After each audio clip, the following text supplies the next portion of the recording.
नमस्कार। आज का डीप डाइव मौलिक अधिकारों पर है, यानी फंडामेंटल राइट्स।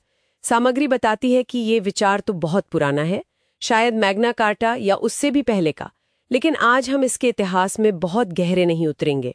हमारा मकसद है इसकी प्रकृति को समझना और ये देखना कि भाई अलग अलग देशों ने इसे अपने संविधानों में कैसे शामिल किया है।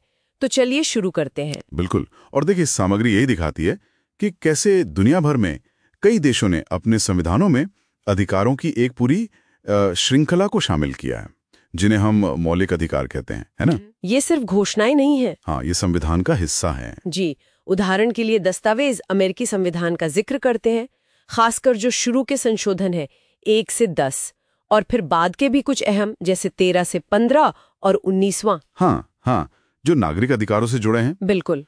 और इसी तरह स्विस संविधान, उसके भी कुछ अनुच्छेद हैं, जैसे अनुच्छेद 4, 31, 44 वगैरह। हाँ, और ये पैटर्न तो कई जगह दिखता है, जैसे 1919 का जर्मन संविधान, उसका तो काफी बड़ा हिस्सा है। जी, अनुच्छेद 109 से 160 तक। फिर पूर्व सोवियत संघ का संविधान भी है, अनुच्छेद 118 से 128। और आयरलैंड का संविधान भी, अनुच्छेद 40 से 44। ये सब तो हुए लिखित संविधान वाले देश। हाँ। लेकिन इंग्लैंड का मामला थोड़ा दिलचस्प है ना, वहां तो कोई एक लिखित संविधान है नहीं। सही कहा, इंग्लैंड का कोई एक फॉर्मल लिखित संविधान नहीं है, लेकिन इसके बावजूद वहां मैग्ना कार्टा जैसे ऐतिहासिक दस्तावेज हैं।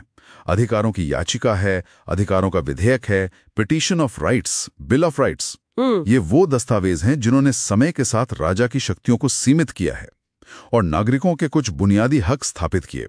एक तरह से ये उनके संवैधानिक ढांचे की नींव हैं। तो इन सभी उदाहरणों को अगर देखें, चाहे वो लिखित संविधान हो या इंग्लैंड जैसा सिस्टम, क्या कोई कॉमन बात नजर आती है? मतलब ये दस्तावेज आम तौर पर किस तरह के अधिकारों की बात करते हैं? हाँ, एक आम तस्वीर तो उभरती है।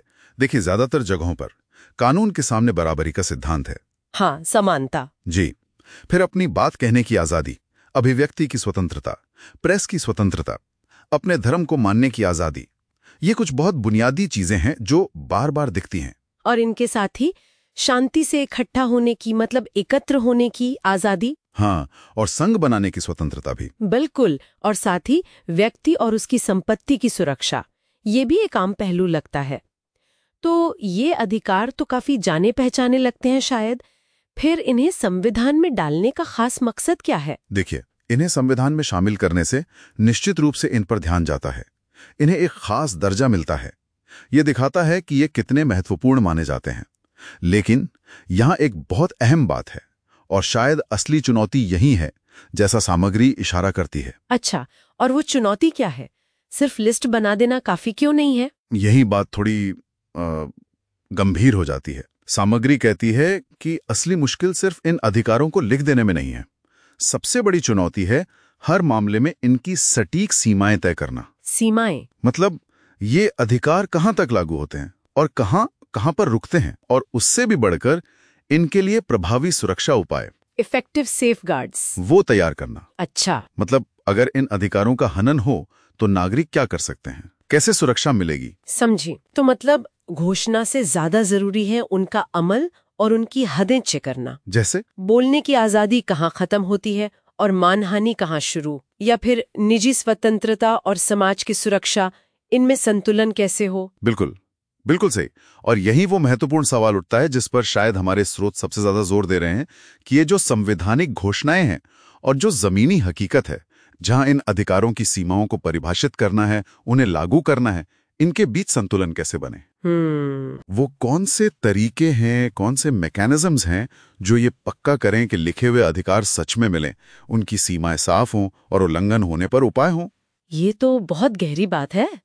अधिकारों को कागज पर उतारना एक बात है, हाँ, पर उन्हें रोजमर्रा की जिंदगी में हकीकत बनाना, खासकर जब अलग अलग अधिकारों में टकराव हो, ये एक लगातार चलने वाली प्रक्रिया है, एक चुनौती है। सही कहा। ये सिर्फ कानूनी मामला नहीं रह जाता, फिर इसमें सामाजिक और राजनीतिक इच्छा शक्ति भी शामिल हो जाती है। निश्चित रूप से। और शायद यही विचार है जिस पर आगे सोचने की जरूरत है, कि कैसे समाज और शासन व्यवस्थाएं इन ऊंचे आदर्शों वाली घोषणाओं और उन्हें असल में प्रभावी ढंग से लागू करने की जो जटिलताएं हैं, उनके बीच एक पुल बनाती हैं। ये संतुलन साधना ही शायद मौलिक अधिकारों की असली कहानी है।